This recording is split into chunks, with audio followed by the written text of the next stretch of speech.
राधे राधे सभी को। तो दोस्तों आज जो अपना टॉपिक रहेगा वो है भारत की विदेश नीति एवं नेहरू जी का योगदान। देखो, इससे जितने भी इम्पोर्टेंट क्वेश्चन बन सकते हैं और जो पीछे पूछे गए हैं वो मैंने सारे इस नोट्स में ऐड किए हैं। जितने भी इम्पोर्टेंट फैक्ट है वो सारे इस नोट्स में लेके आई हूँ और आप लोगों के लिए बहुत ज़्यादा महत्वपूर्ण होंगे। तो आज अपने इसी वीडियो में इस नोट्स में यही करेंगे। तो दोस्तों सबसे पहले अपनी बात करते हैं। देखो, अगर क्वेश्चन आता है भारतीय विदेश नीति का प्रमुख लक्षण, तो गुटनिरपेक्षता है भाई। तो अब देखो भाई, गुटनिरपेक्षा शब्द का सर्वप्रथम प्रयोग अगर पूछ ले किसने किया, तो ये क्वेश्चन पूछा गया है और काफी इंपॉर्टेंट है। ये सारे के सारे एक एक चीज को अच्छे से देखना। गुटनिरपेक्षता शब्द सर्वप्रथम प्रयोग 1961 में किसने किया गुटनिरपेक्षता शब्द का, तो नासिर ने किया था। और ये क्वेश्चन भी पूछा गया है 2019 में। देशों का पहला शिखर सम्मेलन 1961 में बेलग्रेड में हुआ था। अगर क्वेश्चन ऐसा आता है पूछा गया, अगर फिर से आज देशों का पहला शिखर सम्मेलन हुआ था कहाँ पर, तो बेलग्रेड में हुआ था 1961 में और यहाँ पर 25 राष्ट्रों ने भाग लिया था। इस प्रकार से उसमें एक ऑप्शन ये भी था और ये क्वेश्चन पूछा गया था कथनों में, और जिसमें 3 ऑप्शन सही थे और एक ऑप्शन गलत था 4 ऑप्शनों में से। और जिसमें पूछा गया था कि असत्य कौन सा, ऐसे कथनों में पूछा गया था। और इसमें उसमें एक पता है क्या ऑप्शन था, एक ऑप्शन ऐसे दिया हुआ था कि गुटनिरपेक्ष आंदोलन नस्ल भेद और उपनिवेशवाद में विश्वास नहीं करता। ऐसा था क्या, वो सही था? हाँ, नहीं करता, वो भी सही था।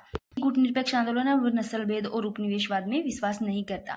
तो एक उसमें ऑप्शन गलत था और एक ऑप्शन ये भी डाल रखा था 25 राष्ट्रों ने भाग लिया था, ये भी सही था। और एक ऑप्शन यह था देश का पहला शिखर सम्मेलन 1961 में हुआ, कहाँ, बेलग्रेड में हुआ। और 2019 में पूछा गया सेकंड ग्रेड में क्वेश्चन। तो क्या बता, ऐसे ही कथनों से वापस पूछ ले, ऐसे ना करके इनमें से एक क्वेश्चन डाल दे। आगे देखो, गुटनिरपेक्ष आंदोलन का औपचारिक आरंभ हुआ बेलग्रेड में। कहाँ हुआ भाई औपचारिक जो आरंभ? बेलग्रेड में। ध्यान रखना 1961 का ध्यान रखना आप। 25 राष्ट्रों ने भाग लिया और बेलग्रेड में हुआ। और गुटनिरपेक्ष शब्द का सर्वप्रथम प्रयोग 1961 में नासिर ने किया। आगे देखो, किस देश ने गुटनिरपेक्ष आंदोलन दक्षिण तकनीकी सहयोग केंद्र के विचार को प्रस्ताव किया, तो इंडोनेशिया ने। ये भी इंपॉर्टेंट है, सारे ही इंपॉर्टेंट है जो मैंने नोट्स में डाल रखे हैं। आगे देखो, गुटनिरपेक्ष आंदोलन का प्रथम सम्मेलन कहाँ आयोजित किया गया? फिर आ रहा है, बार बार लिखा है मैंने, तो ध्यान रखना बार बार कि गुटनिरपेक्ष आंदोलन का जो प्रथम सम्मेलन है वो बेलग्रेड में आयोजित किया गया था। और आगे देखो, ये दोनों भी इंपॉर्टेंट है कि 17वें गुटनिरपेक्ष शिखर सम्मेलन, इसका प्रतिनिधित्व किन्होंने किया? तो जो 17वां गुटनिरपेक्ष शिखर सम्मेलन है इसका उपराष्ट्रपति कौन? मोहम्मद हामिद अंसारी ने। उपराष्ट्रपति कौन? मोहम्मद हामिद अंसारी ने शिखर सम्मेलन में भारत का प्रतिनिधित्व किया 17वें गुटनिरपेक्ष शिखर सम्मेलन में। और 19वें शिखर सम्मेलन जो कि 2024 कंपाला युगांडा में हुआ था। भाई जो 19वां शिखर सम्मेलन है वो कहाँ हुआ था?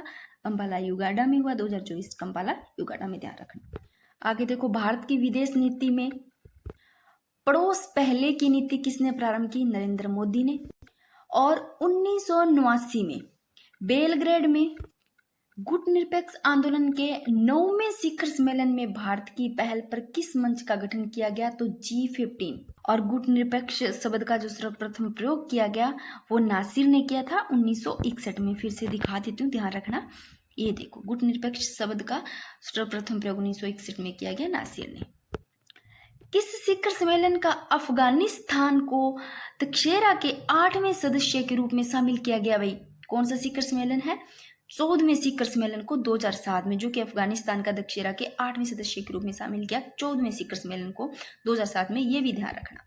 अगर क्वेश्चन आता है भारतीय विदेश नीति का शिल्पकार किसे कहा जाता है, तो भारतीय विदेश नीति इसका शिल्पकार पंडित जवाहरलाल नेहरू को कहा जाता है। भाई काफी इंपॉर्टेंट है, ये भी अच्छे से ध्यान रखना। आगे देखो, भारत के किस पीएम ने, कौन सा प्रधानमंत्री है जिन्होंने पाकिस्तान के साथ बस राजनीति का प्रारंभ किया? तो वो अटल बिहारी वाजपेयी थे भाई। और ये इंपॉर्टेंट है, ध्यान रखना कि भारत कि कौन से प्रधानमंत्री जो पाकिस्तान के साथ में बस राजनीति का प्रारंभ किया था वो अटल बिहारी वाजपेयी थे। अटल बिहारी वाजपेयी है, इन्होंने एक डेट ध्यान रखना 19 फरवरी 1999, ध्यान रखना। ये अटल बिहारी वाजपेयी है, जब डेट ध्यान रख लेना अभी 19 फरवरी 1999 को दिल्ली से लाहौर के लिए बस सेवा शुरू की थी।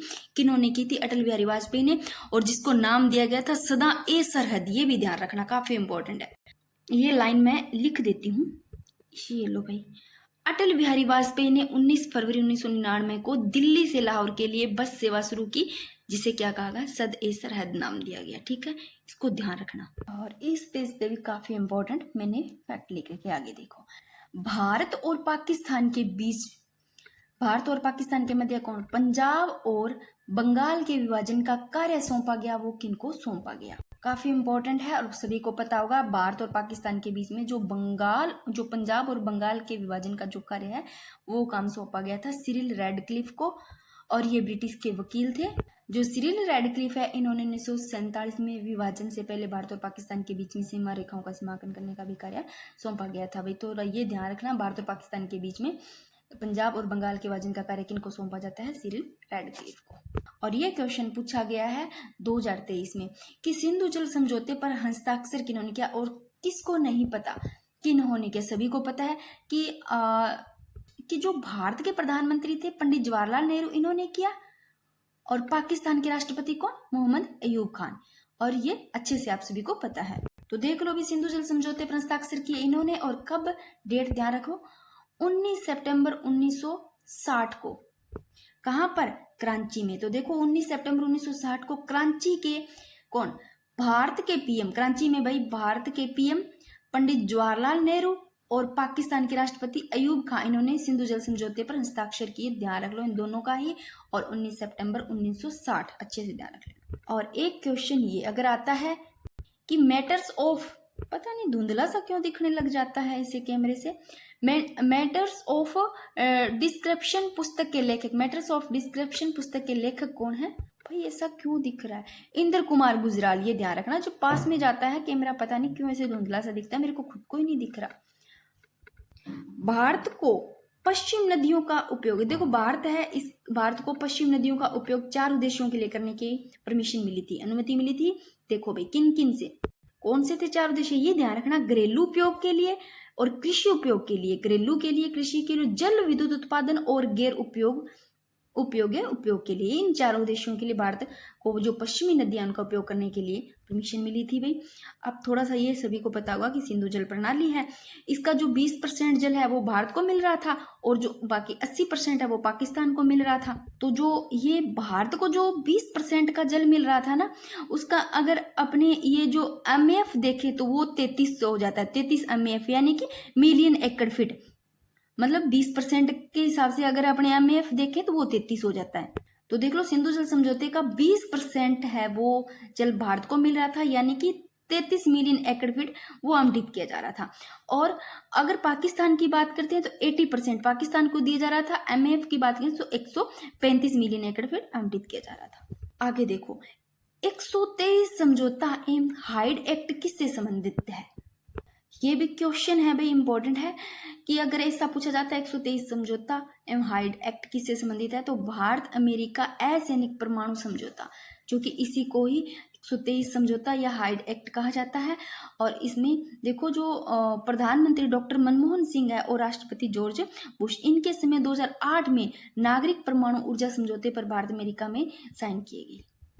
आगे देखो, और ये क्वेश्चन 2023 में पूछा गया है कि 1955 में ऐतिहासिक अफ्रो एशियन सम्मेलन का आयोजन हुआ था, कहाँ पर, बांडुंग इंडोनेशिया में। इंपॉर्टेंट है, फिर से पूछा जा सकता है कि 1955 में ऐतिहासिक अफ्रो एशियन सम्मेलन का आयोजन बांडुंग इंडोनेशिया में। और ये वाला क्वेश्चन भी पूछा गया जो कि 2023 में, ये सारे सेकंड ग्रेड में क्वेश्चन पूछे गए हैं।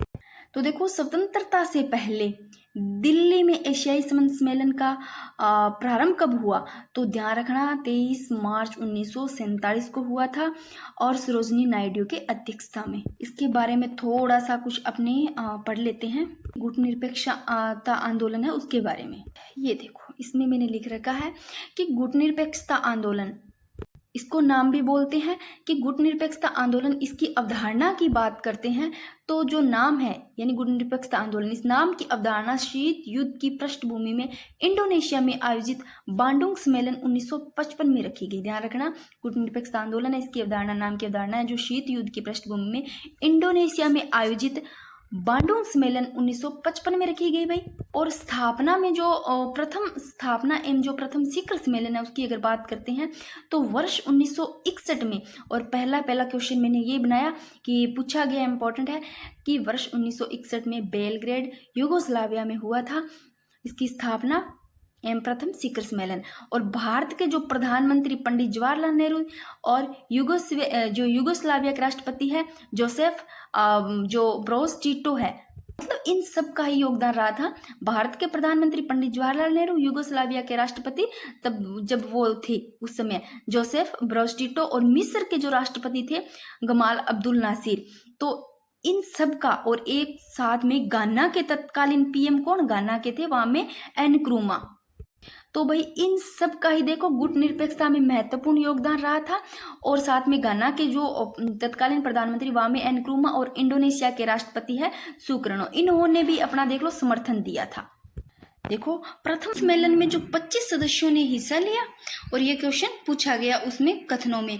और नाम में अगर बात करूं 19वें शिखर सम्मेलन में सदस्य तो 120 सदस्य है और 17 पर्यवेक्षक देश व 10 पर्यवेक्षक संगठन है। और जो 19वां शिखर सम्मेलन है वो 2024 में कपाला में युगांडा में हुआ। भाई इंपॉर्टेंट है ये वाला, पूछा जा सकता है क्या पता कि 19वां शिखर सम्मेलन है वो कहाँ हुआ, युगांडा में हुआ, 2024 कम्पाला युगांडा में हुआ। रट लो इसको, अच्छा क्वेश्चन है। और अध्यक्ष की बात करते हैं तो युगांडा के राष्ट्रपति कौन, योवेरी मुसेवेनी। निरपेक्षता आंदोलन में अफ्रीका, एशिया और लैटिन अमेरिकी देश शामिल थे, उपनिवेशवाद के ये शिकार थे। भाई देख लो गुट निरपेक्षता आंदोलन में कौन कौन, अफ्रीका, एशिया, लैटिन अमेरिका देश ये शामिल थे और किसके शिकार थे, उपनिवेशवाद के। तो अब ये पता चलेगा 1955 में 83 का अफ्रीकन सम्मेलन का आयोजन बांडुंग इंडोनेशिया। और स्वतंत्रता के पहले दिल्ली में एशियाई सम्मेलन का प्रारंभ 23 मार्च 1947 को सरोजिनी नायडू की अध्यक्षता में। अगर देखो ये क्वेश्चन आता है, इंपॉर्टेंट है, United Nations and the new world order Bharat में कब आयोजित हुआ, तो 1994 में हुआ था। और आयोजन किसने करवाया था, Indian council of world affairs ने। आगे देखो पूंजीवाद के साथ शांतिपूर्ण सह अस्तित्व की नीति का प्रचार किसने किया था, तो निकिता खुश्चेव ने किया था। पूंजीवादी के साथ जो शांतिपूर्ण सह अस्तित्व की नीति का प्रचार है वो ऐसे लो शांतिपूर्ण किया जा रहा है, ऐसे याद रखना। पूंजीवादी के शांतिपूर्ण सह अस्तित्व की नीति का प्रचार करेगी बिल्कुल खुश होकर, कैसे लो, तो निकिता करेगी खुश्चेव। और ये 2023 में पूछा गया सेकंड ग्रेड में क्वेश्चन। तो पूछे गए क्वेश्चन ही मैंने लिखे, पूछे गए क्वेश्चन वापस पूछ लिए जाते हैं, और जो अभी होते हैं क्वेश्चन अब के वो भी याद रखने होते हैं। तो देखो वर्ल्ड सोशल फोरम की पहली बैठक कहाँ आयोजित हुई थी, तो ब्राजील में हुई थी। वर्ल्ड सोशल फोरम की जो पहली बैठक होती है वो ब्राजील में 2023 में ये क्वेश्चन पूछा गया। और ये भी देखो 2023 में सेकंड ग्रेड में क्वेश्चन पूछ लिया गया। देखो क्या पूछा गया, शीतोत्तर विश्व में किसने सभ्यताओं के टकराव पर विचार किया। भी सभ्यताओं के टकराव पर विचार करने वाले सैमुअल पी एंटिगटन के द्वारा। तो शीतोत्तर विश्व में सभ्यताओं के टकराव पर विचार करने वाले सैमुअल पी एंटिगटन के द्वारा किया गया। और सोवियत संघ का जो विघटन हुआ वो कब हुआ, सोवियत संघ का विघटन ये भी देख लेना 1991 में। सिंपल सा क्वेश्चन है, सोवियत संघ का विघटन 1991 में। और ये क्वेश्चन देखो 2017 में पूछा गया सेकंड ग्रेड में कि किस शहर ने भारत में पहली बार विश्व की सामाजिक मंच की बैठक की मेजबानी की। तो कौन सा शहर है भारत में जो पहली बार विश्व की सामाजिक मंच यानी कि WSF विश्व की जो सामाजिक मंच है इसकी बैठक करने वाले में मेजबानी मुंबई। और WSF यानी कि विश्व की सामाजिक मंच जो WSF है इसकी शुरुआत देखो ब्राजील में हुई 2001 में। और विश्व सामाजिक मंच का 16वां सम्मेलन काठमांडू में हुआ, ये भी ध्यान रखना, ठीक है, इसको देख लेना। आगे देखो भी मार्शल योजना के बारे में थोड़ा देख लो कि द्वितीय विश्व युद्ध हुआ था। द्वितीय विश्व युद्ध के बाद उपरांत सोवियत साम्यवाद के प्रसार को रोकने के लिए कौन यूरोपीय अर्थव्यवस्थाओं के पुनर्निर्माण हेतु अमेरिका ने मौद्रिक सहायता प्रदान की भाई। और इसे यूरोप की सहायतार्थ व्यापक अमेरिकी कार्यक्रम मार्शल योजना के नाम से जाना जाता है। और ये देखो पूछा गया क्वेश्चन 2018 में सेकंड ग्रेड में कि कगारवाद का सिद्धांत किसने दिया, जॉन फास्टर डलेस ने दिया। पता नहीं धुंधला सा क्यों हो रहा है, तो कगारवाद का सिद्धांत दिया जॉन फास्टर डलेस ने, ऐसे याद कर लेना। फास्टर से जॉन है वो फास्ट भाग रहे थे, जल्दी इतने फास्ट भाग रहे थे कि वो जिसको भी पार करना था वो बिल्कुल कगार पे आ गए थे, फास्टर फास्टर भाग रहे थे, कगार पर आ गए थे। इसे किसी भी याद कर लेना। ये भी 2018 में पूछा गया क्वेश्चन कि शांति के लिए एकता प्रस्ताव को किस नाम से जाना जाता है। ये क्वेश्चन 2018 में पूछा गया। शांति के लिए जो एकता प्रस्ताव है इसको किस नाम से जाना जाता है? Acheson plan. ऐसे याद कर लेना। शांति के लिए एकता का कुछ प्रस्ताव ऐसे मतलब सोचा जा रहा, तो प्लान बनाया जा रहा था इसका, इसे लेना एचेसन प्लान, इसे याद रह जाएगा। और ये क्वेश्चन भी सेकंड ग्रेड में 2023 में पूछा गया। पूछे गए क्वेश्चन है कि एशियाई एकजुटता की अभिवृद्धि के लिए स्वतंत्रता के बाद प्रथम एशियाई सम्मेलन जवाहरलाल नेहरू ने कब आयोजित किया? तो 1949 में। इंपॉर्टेंट है कि एशियाई एकजुटता की जो अभिवृद्धि है उसके लिए स्वतंत्रता थी, उसके बाद में जो पहला एशियाई सम्मेलन है वो जवाहरलाल नेहरू ने कब आयोजित किया था? तो 1949 में किया था भाई। और ये भी इंपॉर्टेंट है, ये देखो कि प्रसिद्ध पुस्तक ट्वाइलाइट इन चाइना, प्रसिद्ध पुस्तक कौन? ट्वाइलाइट इन चाइना किसके द्वारा लिखी गई? तो ये KPS मेनन के द्वारा लिखी गई। और ये क्वेश्चन भी पूछा गया। ये 4 ऑप्शन थे, 2018 में पूछा गया था, एक ऑप्शन गलत था। तो देखो ये सारे ऑप्शन इनके सही आगे। वर्ष की अधिकारिता यात्रा पूछी गई कि भारतीय विदेश मंत्री अटल बिहारी वाजपेयी की जो चीनी यात्रा है वो कौन से वर्ष है? क्योंकि 1969 है क्या भाई? 1979। इसको मैं ऐसे बोल देती हूँ, आप देख लेना कि जो भारतीय विदेशी मंत्री अटल बिहारी वाजपेयी की चीनी यात्रा है वो 1979 है। और कौन कौन लोग मेरी तरह 79 में भी अटकते हैं। चीनी के राष्ट्रपति जियांग जेमिन की भारत यात्रा, तो ये देख लो, ये 1996 में की गई। चीन के जो राष्ट्रपति है जियांग जेमिन की भारत यात्रा वो 1996 में। और भारतीय प्रधानमंत्री राजीव गांधी की चीन यात्रा 1988 में। और ये क्वेश्चन 2023 में पूछा गया कि किस ऐतिहासिक दिन भारत और चीन के बीच पंचशील समझौते पर हस्ताक्षर हुए थे? कि भारत और चीन के बीच जो पंचशील समझौते पर हस्ताक्षर हुए थे, डेट रट लो, वेरी वेरी इंपॉर्टेंट, 2023 में पूछा गया है, पता नहीं अब पूछा जा सकता है। तो भारत और चीन के बीच पंचशील समझौते पर हस्ताक्षर हुए थे 29 अप्रैल 1954। थोड़ा सा पंचशील समझौते के बारे में देख लेते हैं। पंचशील समझौतों से भी 5 सिद्धांत है, उनसे भी क्वेश्चन आते हैं, बार बार पूछे गए हैं, उनको भी अच्छे से देखना है। तो ये रजिस्टर में लिखे हुए, इसमें अपने देख लेते हैं। तो देखो ये क्वेश्चन पूछा गया, यहाँ से ही पूछ लिया गया, देख लो बना है यहाँ से। 2023 में भारत और चीन के बीच पंचशील समझौते पर हस्ताक्षर 29 अप्रैल 1954 को। भारत के प्रधानमंत्री पंडित जवाहरलाल नेहरू और चीन के चाउ इन लाई, इन्होंने पंचशील समझौते पर हस्ताक्षर किए और समझौता बीजिंग चीन में संपन्न हुआ था भाई। और यूएन महासभा ने देख लो स्वीकार कब किया था इसको? 14 दिसंबर 1959 में स्वीकार किया। तो यूएन महासभा में ये भी अच्छे से ध्यान रखना, डेट पूछा जा सकता है क्वेश्चन। 14 सितंबर 1959 में स्वीकार किया।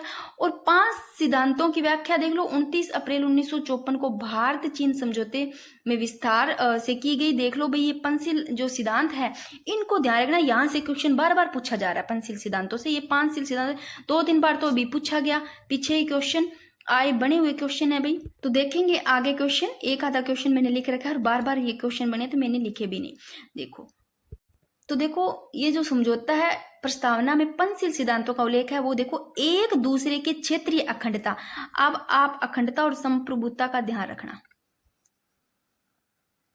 अखंडता और संप्रभुता का आदर करना और परस्पर अनाक्रमण के सिद्धांत का पालन करना, अनाक्रमण के सिद्धांत का पालन करना कि आक्रमण नहीं करना। तो ये भी ध्यान रखना, अनाक्रमण से ऐसा ऑप्शन आया उसमें। और एक दूसरे के आंतरिक मामलों में हस्तक्षेप नहीं करना, आंतरिक मामलों में हस्तक्षेप नहीं करना है भाई। और शांतिपूर्ण सहस्त्र में विश्वास करना, और ये भी ऑप्शन डाला था। और समानता का ध्यान रखना, आप रखोगे अखंडता संप्रभुता पकड़ लो, अनाक्रमण यानी कि आक्रमण नहीं करना पकड़ लो, आंतरिक मामलों में हस्तक्षेप नहीं करना पकड़ लो, शांतिपूर्ण सहस्तित्व पकड़ लो, समानता पकड़ लो, और इसमें परस्पर मित्रता की भावना बनाए रखना। ये 5 सिद्धांत ध्यान रखना। अब यहाँ से क्वेश्चन देखो कैसे बना हुआ है, 2024 में बना हुआ, सेकंड ग्रेड में 2024 में बना है, क्या पता अभी सिद्धांतों से फिर बन जाए। ऐसे बना था, निम्नलिखित में से कौन सा पंचशील का सिद्धांत नहीं है? तो देखो एक दूसरे की प्रादेशिक अखंडता। अब अखंडता की बात आ रही संप्रभुता का, तो आप ये ध्यान रखना एक दूसरे की प्रादेशिक अखंडता व सर्वोच्चता के लिए परस्पर समानता की भावना, ये सही है। अनाक्रमण ये भी सही है, भी आक्रमण नहीं करना। देखो परस्पर अनाक्रमण के सिद्धांत का पालन करना, तो मतलब आक्रमण नहीं करना, अनाक्रमण है, सही है। बंधुत्व और पारस्परिक लाभ ये नहीं है, ये गलत है। शांतिपूर्ण सहअस्तित्व ये सही है। तो इनमें ये क्वेश्चन पूछा गया इसको, तो 5 सिद्धांतों को ध्यान रखना। अब दोस्तों थोड़े से फटाफट ये पढ़ लेते हैं भारतीय विदेश नीति की आधारभूत तत्व। देखो गुट निरपेक्षता, असंलग्नता ये है, ये दोनों एक ही बात है। और पंचशील सिद्धांत एवं शांतिपूर्ण सह अस्तित्व ये भी है। और निर्जाति आधार पर भेदभाव का विरोध, यानी कि रंग भेद, नस्ल, इन पर भेदभाव नहीं करना, ये भी है कि भारतीय विदेश नीति के आधारभूत तत्व है। देख लो भाई, उपग्रह कूटनीति आ गया, औपनिवेशिक शोषण तंत्र का विरोध, संयुक्त राष्ट्र संघ का समर्थन एवं अंतर्राष्ट्रीय संधि का एवं समझौता का आदर ये भी है। और निशस्त्रीकरण का समर्थन करना और परमाणु ऊर्जा का शांति के लिए उपयोग, यानी कि शांति के लिए ही करना है परमाणु ऊर्जा का यंत्र, ऐसे नहीं कि हाथ में आ गया तो कैसे भी करे। और गुजराल सिद्धांत, पड़ोसी देशों के संबंध सुधारने पर एक तरफा रियासतें, ये सारे देख लेना, मोटे मोटे मैंने लिख रखे, एक बार देख लेते हैं, क्लास ज्यादा लंबी हो गई और अपना ये इनमें ही हो जाता है, सारे जितने भी मैंने इंपॉर्टेंट फैक्ट लिखे आ जाते हैं। तो देखो जो विदेश नीति है इसमें नवीन परिवर्तन, देखो 21वीं सदी में जो नवीन परिवर्तन उनको भी थोड़ा देख लो। पड़ोसी प्रथम की नीति आ गई, भारतीय डायस्पोरा, प्रवासी भारतीय समुदायों से पीएम द्वारा सीधा संवाद, यानी कि जो भारतीय डायस्पोरा है, यानी कि विश्व के जो अलग अलग भाग है उनमें जो प्रवासी लोग हैं उनको जोड़ना, यानी कि पीएम के द्वारा। देखो प्रवासी भारतीय समुदाय से पीएम द्वारा सीधा प्रत्यक्ष रूप से संवाद करना। और विदेशी नीति के केंद्र में आम नागरिक का होना, भाई आम नागरिक का होना जो विदेशी जो नीति केंद्र है उसमें। और भारतीय सांस्कृतिक विरासत का प्रसार और पाकिस्तान नीति एवं आतंकवाद के मुद्दों पर स्पष्ट संदेश।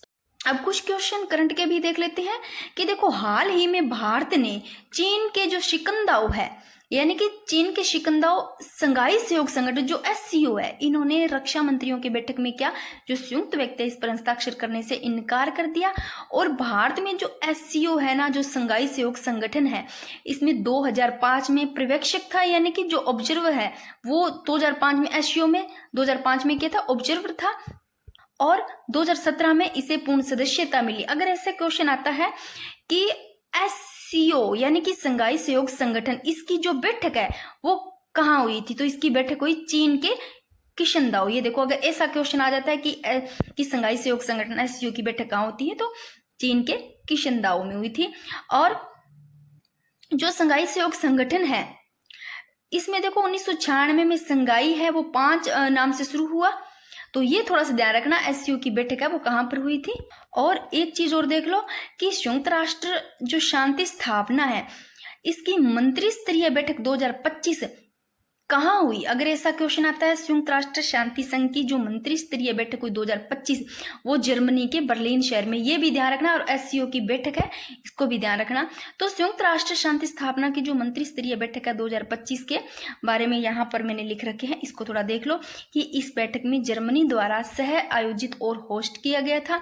और यह शांति स्थापना के भविष्य पर चर्चा के लिए एक उच्च स्तरीय राजनीतिक मंच के रूप में कार्य करता है। और यह बैठक देखो 2015 के न्यूयॉर्क शांति स्थापना शिखर सम्मेलन की 10वीं वर्षगांठ के अवसर पर आयोजित हुई थी। बाकी के कुछ बचते हैं तो मैं आपको टेलीग्राम पे डाल दूंगी, इससे रिलेटेड जो भी होते हैं